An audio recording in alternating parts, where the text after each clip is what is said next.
پاکستان اور بین الاقوامی مالیاتی فنڈ IMF کے درمیان اسٹاف لیول معاہدہ ہو گیا ہے۔ پاکستانی ذرائع نے بتایا ہے کہ عالمی مالیاتی فنڈ IMF نے ایک بیان جاری کر کے بتایا ہے کہ معاہدہ تو ہو گیا ہے، لیکن یہ معاہدہ ادارے کی ایگزیکٹو بورڈ کی منظوری سے مشروط ہے۔ IMF کے اعلامیے میں کہا گیا ہے کہ اس معاہدے کے مطابق پاکستان کو $1.1 ارب کی رقم جاری کر دی جائے گی۔ یہ پاکستان کے لیے IMF کی $3 ارب کی امداد کی آخری قسط ہوگی۔ بین الاقوامی مالیاتی ادارے IMF نے اپنے اعلامیے میں پاکستان کی معاشی اصلاحات کے اقدامات کو قابل تعریف بتایا ہے۔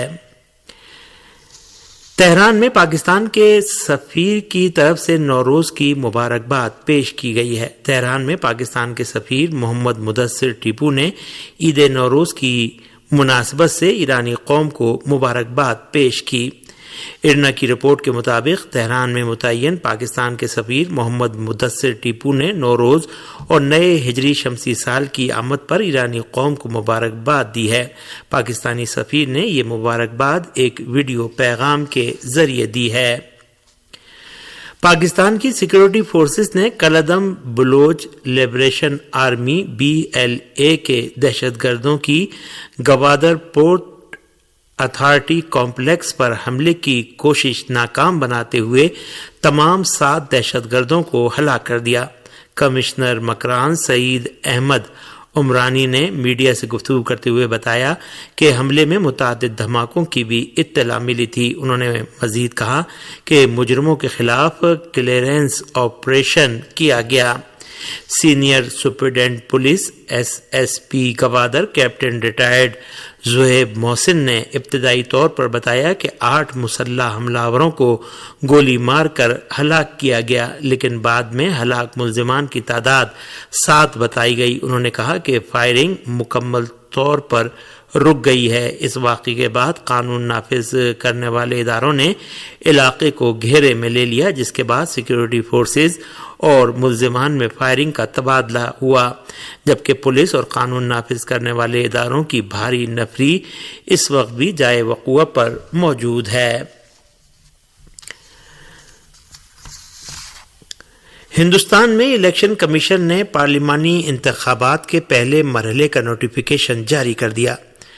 ہندوستانی پارلیمنٹ کے ایوان زیریں لوک سبھا کی 543 نشستوں کے لیے 7 مرحلوں پر مشتمل پارلیمانی انتخابات 19 اپریل کو شروع ہو کر 1 جون کو ختم ہوں گے اور 4 جون کو ووٹوں کی گنتی ہوگی۔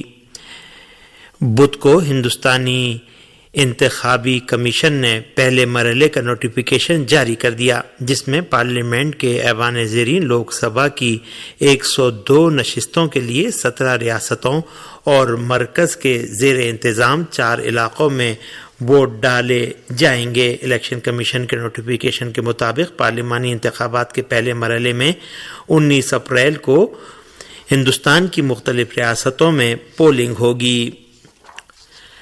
اقوام متحدہ کے نائب ترجمان نے فرانس کی جانب سے 2000 فوجی یوکرائن جنگ کے لیے روانہ کیے جانے پر مبنی بعض خبروں پر رد عمل ظاہر کرتے ہوئے کہا ہے کہ اقوام متحدہ کی تمام ملکوں سے یہ اپیل ہے کہ وہ یوکرائن میں کشیدگی کو کم کرانے میں تعاون کریں۔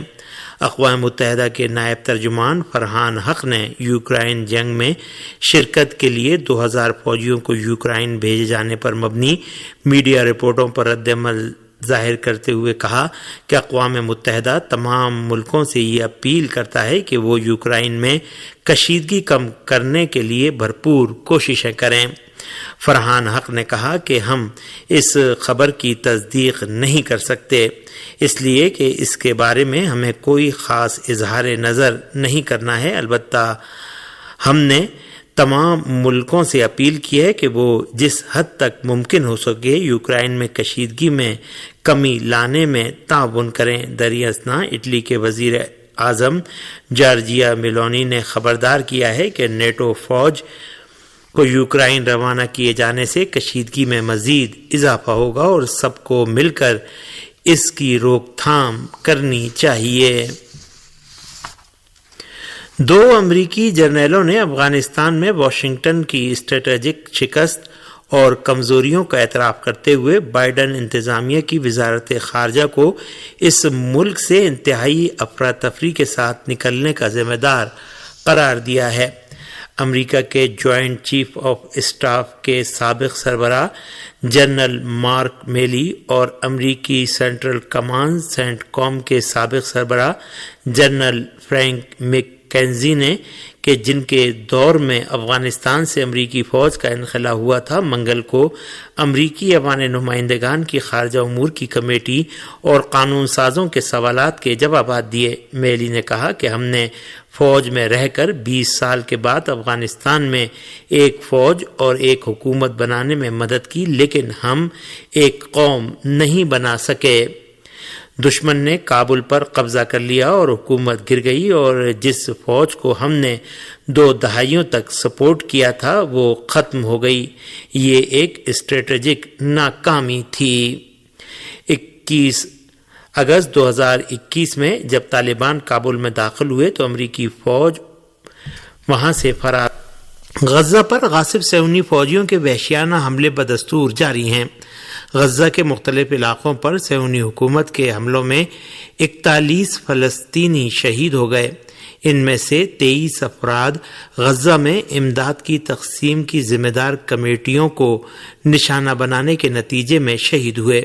ذرائع ابلاغ کے مطابق صہیونی فوج نے غزہ شہر کے الکویت اسکوائر میں انسانی امداد کی تقسیم کی ذمہ دار قبائلی کمیٹیوں کو نشانہ بنایا، جس کے دوران کم سے کم 23 افراد شہید ہو گئے۔ دوسری جانب موصولہ رپورٹ کے مطابق 15 فلسطینی النصیرات پر بمباری میں شہید ہوئے۔ فلسطین کی وزارت صحت کے تازہ اعداد و شمار کے مطابق غزہ میں جنگ کو 165 دن گزرنے کے باوجود ابھی بھی اس علاقے پر اسرائیل کے جارحانہ حملے جاری ہیں، اور ان حملوں میں آغاز جنگ سے اب تک 31,819 فلسطینی شہید ہو چکے ہیں۔ غزہ میں فلسطین کی وزارت صحت نے بتایا کہ اس مدت میں 74,000 کے قریب فلسطینی اسرائیل کی جارحانہ کارروائیوں میں زخمی ہوئے ہیں۔